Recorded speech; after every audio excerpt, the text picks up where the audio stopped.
medium of history and our topic is nationalism in India, which is written in the board. Topic क्या है? चलो nationalism in India. Okay, very good. तो nationalism in India में हमने कल chronology पढ़ा है कि किस हिसाब से भारत में राष्ट्रीयतावाद या नेशनलिज्म किस तरह से स्प्रेड किया। तो आज उसको हम लोग आगे कंटिन्यू करेंगे। हमने वर्ल्ड वॉर से स्टार्ट किया, हमने 1905 पढ़ा, 1906 पढ़ा। उस समय इन समय में क्या क्या क्रोनोलॉजी भारत में क्या क्या घटनाएं हुई जिससे भारत में नेशनलिज्म बहुत ज्यादा स्प्रेड किया। तो हम कुछ चीजों को रिवाइज करते हैं और फिर इसको आगे कंटिन्यू करते हैं। तो सबसे पहले हम देखते हैं कि 1905 में हुआ क्या? सेपरेशन ऑफ बंगाल या फिर पार्टीशन ऑफ बंगाल बोल सकते हैं, ठीक है? पार्टीशन ऑफ बंगाल कि बंगाल का क्या हुआ? ठीक है, पार्टीशन ऑफ बंगाल हुआ। फिर 1906 में क्या होता है? मुस्लिम लीग बना, एक संस्था बना मुस्लिम लीग। 1906 में मोहम्मद अली जिन्ना ने इन्हें बनाया और कहाँ पे एस्टैब्लिश हुआ? ढाका कहाँ सिचुएटेड है? बांग्लादेश। तो बांग्लादेश में मुस्लिम लीग बनता है और फिर उसी समय हम इस क्रोनोलॉजी को लिखते जा रहे हैं मुस्लिम लीग, ठीक है? 1905 के बाद 1906 तो आप देख रहे हैं कि कैसे चीजें धीरे धीरे बनते जा रही है भारत में। और यहाँ के जितने भी लोग हैं, ठीक है, उनमें अपने अपने लोगों के लिए, अपने देश के लिए राष्ट्र भावना बढ़ते जाएगा और उसी चीज को हम नेशनलिज्म की अवधारणा में, नेशनलिज्म की धारणा के हिसाब से भारत में देखते हैं। तो 1906 के बाद भारत में 1909 में जो इंपॉर्टेंट चीजें हुई उस पर बात करते हैं। एक रिफॉर्म आया, ब्रिटिश गवर्नमेंट डाली, मोहल्ले मिंटो रिफॉर्म, ठीक है? देखिए ये सब ना एक ब्रिटिश स्टेट को रिप्रेजेंट करते थे, ब्रिटिश संसद को, ब्रिटिश पार्लियामेंट को, और एक करते थे इंडिया में लॉर्ड थे। तो मिंटो नाम से दो व्यक्ति मिलेंगे आपको भारत में, लॉर्ड। एक मिंटो जो 1909 में भारत का लॉर्ड बन के आता है, एक मिंटो जो रंजीत सिंह के साथ अमृतसर की संधि करता है। वो मिंटो आपके 18th सेंचुरी के, मिड ऑफ 18th सेंचुरी में आते हैं, डिफरेंस। तो 1909 में जब मोहल्ले मिंटो रिफॉर्म होता है तो यहाँ पर हम देखते हैं कि मोहल्ले मिंटो रिफॉर्म में किया क्या गया? इलेक्टोरल पॉलिसी को सेपरेशन कर दिया गया, जिसको हम लोग हिंदी में बोलते हैं पृथक निर्वाचन व्यवस्था, मतलब सेपरेशन ऑफ प्रोविंशियल के हिसाब से अलग अलग क्षेत्र में। यहाँ से हिंदू मुस्लिम कम्युनिटी जो है उसमें ना बहुत बड़ा वोट के लिए अपने लोगों को मेजोरिटी के हिसाब से भारत में जिताने के लिए ना सेपरेशन हुआ। It was in policy of British government. British government ने ये पॉलिसी डाला बच्चा, जिसमें ना हिंदू और मुस्लिम ना एक अलग भावना से एक दूसरे को देखने लगे। और ये एक टैक्टिक्स था ब्रिटिश गवर्नमेंट का कि जहां पर आप, क्योंकि भारत को आप जानते हैं कि भारत में एकता थी, सारे लोग एक साथ रहते थे, लेकिन ब्रिटिश कैसे रूल करे? तो डिवाइडेड पॉलिसी के रूल के हिसाब से इन्होंने क्या करा कि दोनों को अलग अलग करा, ठीक है? पहले क्या होता है कि अब ये भी जानते हैं कि भारत में एक संस्था थी 1885 में जो बना, जिसको हम बोलते हैं कांग्रेस। वही कांग्रेस जो अभी है, ठीक है? कांग्रेस की स्थापना कहाँ हुई थी? 1885 में पहला कांग्रेस का मीटिंग हुआ था मुंबई में कहाँ हुआ था? मुंबई में, ठीक है? पुणे में गोकुलदास तेजपाल है संस्कृत उच्च विद्यालय, यहाँ पे इसका पहला मीटिंग होता है और इसके प्रेसिडेंट होते हैं उमेश चंद्र बनर्जी, ठीक है? उमेश चंद्र बनर्जी का भारत झारखंड से रिलेशन है, इसके बारे में हम बाद में बात करेंगे। अब 1905 के बाद आप देखते हैं कि भारत की राजधानी शिफ्ट होती है, कोलकाता से दिल्ली शिफ्ट हो रही है। उसके बाद गांधी का भारत में आगमन होता है, ठीक है? गांधी भारत आते हैं। तो गांधी का भारत आना, गांधी ने ना साउथ अफ्रीका में एक सत्याग्रह किया था। सत्याग्रह सत्याग्रह, ठीक है? सच बोल दो, ठीक है? तो उन्होंने क्या किया, उस सत्याग्रह के वो भारत को लेके आए। जब वो भारत आए तो गांधी के बारे में जब आए तो जैसे गांधी आते हैं पूरे भारत का राजनीति, the political structure of India completely alters, completely change when Gandhi arrived India. तो क्वेश्चन होता है यहाँ से आपका निकलता है कि गांधी भारत कब आए? 9 जनवरी 1950 गांधी भारत आते हैं। गांधी यहाँ से ना कुछ क्वेश्चन आता है थोड़ा सा इंपॉर्टेंट जो डीप है एकेडमिक, बट अगर कॉम्पिटिटिव पॉइंट ऑफ व्यू से जाओ तो क्वेश्चन आ सकता है कि गांधी भारत किस जहाज से आए, कहाँ उतरे? ये सब क्वेश्चन डीप है। तो गांधी भारत किस जहाज से आए? तो बच्चा बता सकता है? गांधी भारत से जिस पानी के जहाज से आए, उस जहाज का नाम था SS Cornwall. Please write it, SS Cornwall, ठीक है?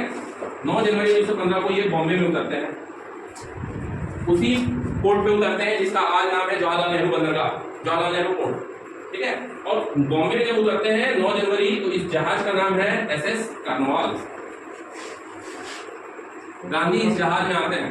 आप देखिएगा गांधी जिस वक्त आ रहे हैं 1915, वो कौन सा फेज चल रहा है? ये वर्ल्ड वार का फेज चल रहा है, क्योंकि भारत विश्व में वर्ल्ड वार ब्रेक आउट हो चुका था। कब हुआ था वर्ल्ड वार? 1914 टू 1918। अब देखिए 1914 से 1918 के बीच में वर्ल्ड वार 1 चल रहा है और इसी वर्ल्ड वार 1 के बीच में गांधी भारत आ रहे हैं। तो गांधी ना जब अफ्रीका से निकले तो वो डायरेक्ट भारत नहीं आए, पहले वो अपने गुरु, आध्यात्मिक गुरु, अपने रिलीजियस गुरु, अपने पॉलिटिकल गुरु गोपाल कृष्ण गोखले से मिलने के लिए गए थे। ठीक है, गांधी के साथ उनका एक मित्र भी भारत आ रहा था जो जर्मन था। ठीक है, वो जर्मन था, उसका नाम था कॉलिन बॉर्न। तो वो व्यक्ति जब भारत आ रहा था ना, तो आप जान रहे हैं कि वर्ल्ड वॉर हो रहा है। वर्ल्ड वॉर में एक अलाइड पावर है, एक सेंट्रल पावर है, और अलाइड पावर और सेंट्रल पावर के बीच में जो लड़ाई हो रही है, एक तरफ जर्मनी है, टर्की है ना, और एक तरफ ब्रिटिश है, फ्रांस है, यूनाइटेड स्टेट्स ऑफ अमेरिका है। तो अब यूएसएसआर जिसको बोल रहे हैं, रसिया को पुराना नाम, वेरी गुड। तो आप देख रहे हैं कि जर्मनी, गांधी का जो फ्रेंड है ना, वो जर्मन है। तो आप कभी सोचिए किसी जर्मन व्यक्ति जो गांधी के साथ भारत आ रहा था, उसको ब्रिटिश गवर्नमेंट भारत आने देगी? क्योंकि वी वर स्लेव, हम लोग गुलाम थे, और ना चाहते हुए हम लोग ब्रिटिश के अंदर थे। तो कॉलिन बॉर्न को जहाज से उतार दिया जाता है कि नहीं, आप भारत नहीं जा सकते हैं, आप भारत नहीं जा सकते हैं। और गांधी अकेले भारत आते हैं और आके 1 साल घूमते हैं। गांधी का भारत आने के बाद स्टार्ट होता है 1 साल भारत घूमने के बाद कि अब वो पॉलिटिकल एक्टिविटी में इन्वॉल्व करें। तो क्वेश्चन आया हुआ था कि हाल फिलहाल किसी परीक्षा में कि गांधी भारत में आने के बाद सबसे पहले अपना पहला पॉलिटिकल भाषण, पहला स्पीच किस जगह पे देते हैं? गांधी, आपको तो भारत में फैलना है तो कहीं से तो शुरुआत करना होगा ना, you have to start from somewhere. तो सबसे इंपॉर्टेंट प्लेस था बनारस हिंदू यूनिवर्सिटी का इनॉग्रेशन, BHU। ये आज भी है, आप जान रहे हैं, ये बनारस में है, उत्तर प्रदेश में। तो बनारस हिंदू यूनिवर्सिटी का एक फाउंडेशन रखा जा रहा था, उसके लिए 3 दिन का बहुत बड़ा फंक्शन था। उसमें दूसरे दिन गांधी को बोलने का मौका मिला, और गांधी ने यहाँ से अपना पॉलिटिकल करियर स्टार्ट किया। बनारस हिंदू यूनिवर्सिटी के जिस दिन फाउंडेशन डे था, उस दिन से इन्होंने स्टार्ट किया। और इन्होंने ना अंग्रेज के खिलाफ बहुत ज्यादा ना जाके, उनको ज्यादा नहीं बोला, उन्होंने भारतीय राजाओं में, रेड डेथ राइट, गुमला वाला इलाके में वो लोग हैं, उन्होंने गांधी को सच्चे अनुयायी कहा, और गांधी को बहुत मानते थे। उन्होंने घर से ना 1-1 रुपया 2-2 रुपया इस तरह करके कलेक्ट करके गांधी जी को एक पोटली दिया। और गांधी 1960 में आप देख रहे हैं, गांधी बनारस हिंदू यूनिवर्सिटी का इनॉग्रेशन कर रहे हैं यहाँ पे। फिर 1960 के बाद 1970 में बिहार में आए, चंपारण। फिर 1980 में गांधी खेड़ा जाते हैं, अहमदाबाद। और 1990 में क्या होता है, ये 10 साल का जो रिफॉर्म सिस्टम था ब्रिटिशर्स का, वो आ जाता है 1909 के बाद 1919। ठीक है, इसको हम लोग मोंटेग्यू चेम्सफोर्ड रिफॉर्म बोलते हैं। और इसी समय एक दुर्भाग्यपूर्ण वाली घटना भारत में होती है, जिसको हम लोग बोलते हैं जलियांवाला बाग मैसेकर। 13 अप्रैल 1919 को जलियांवाला बाग हत्याकांड होता है, जलियांवाला बाग मैसेकर। और गांधी यहाँ से स्टार्ट करते हैं नॉन कोऑपरेशन, असहयोग आंदोलन। और आपको पता है, मैंने आपको कल बताया था कि टर्की के खलीफा की शक्ति को छीन लिया जाता है वर्ल्ड वॉर 1 में। और वहां के जो खलीफा थे, उनका नाम कोई बता सकता है? The name of the caliphate of Turkey. Yes, Abdul Hamid second. Very good, Abdul Hamid second जो वहां के कैलिफेट होते हैं, उनकी शक्तियों को छीन लिया जाता है। खलीफा मतलब विश्व धर्म गुरु, इस्लाम के जो धर्म गुरु होते हैं उनको खलीफा कहता है। तो उनका नाम था अब्दुल हामिद सेकंड। उनकी शक्तियों को इसलिए सीज कर लिया जाता है क्योंकि वो टर्की जो अलायंस होता है वो हार चुका रहता है।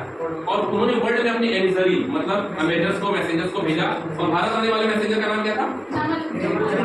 जमालुद्दीन अफगानी। Very good. और वो आके भारत में मिलते हैं किससे? No, Shaukat Ali and Mohammad Ali, 2 brother से मिलते हैं, जिन्होंने भारत में कौन सी मूवमेंट स्टार्ट किया? खिलाफत मूवमेंट। और 1919 में वो भी स्टार्ट होता है, और गांधी का असहयोग, नॉन कोऑपरेशन भी स्टार्ट होता है। और दोनों को मिला के गांधी भारत में एक साथ लेके चलते हैं, जिससे हिंदू मुस्लिम की एकता फिर से हो जाए और फिर राष्ट्रवाद की भावना बढ़े।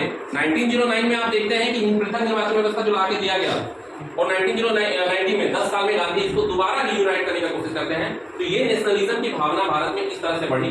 और हम लोग नेक्स्ट क्लास में और इसको आगे कंटिन्यू करेंगे, क्योंकि एक बहुत बड़ा टॉपिक है नेशनलिज्म। अभी इसमें हम लोग मोस्ट ऑफ द चीज चंपारण पढ़ेंगे, खेड़ा पढ़ेंगे, सिविल डिसोबीडियंस मूवमेंट पढ़ेंगे, जितने गोलमेज सम्मेलन है, राउंड टेबल कॉन्फ्रेंस, ठीक है, 30-31, ये सारी चीजें पढ़ेंगे। गांधी इम्पैक्ट पढ़ेंगे। पूरा भारत को हम लोग आजाद कराएंगे 1947 में। मतलब लगभग आप यहाँ से नेशनलिज्म इन इंडिया बहुत बड़ा टॉपिक है, लेकिन आपके बुक के अकॉर्डिंग मैं आपको लगभग 60 से 70 साल का पूरा हिस्ट्री बताऊंगा कि कैसे, और सब क्रोनोलॉजी में। तो आपको ये याद करना है, partition of Bengal, Muslim League, 1909 modern movement reform, 1911-12 में भारत का राजधानी स्थित, 1915 में गांधी का अटमेंट इन इंडिया, 1914 से 18 क्या होगा बच्चा? World war. 1990 में क्या होगा? Jallianwala Bagh massacre, non cooperation movement and Khilafat. ये सारी चीजें फिर हम लोग आगे कंटिन्यू करेंगे। आज के लिए थैंक यू।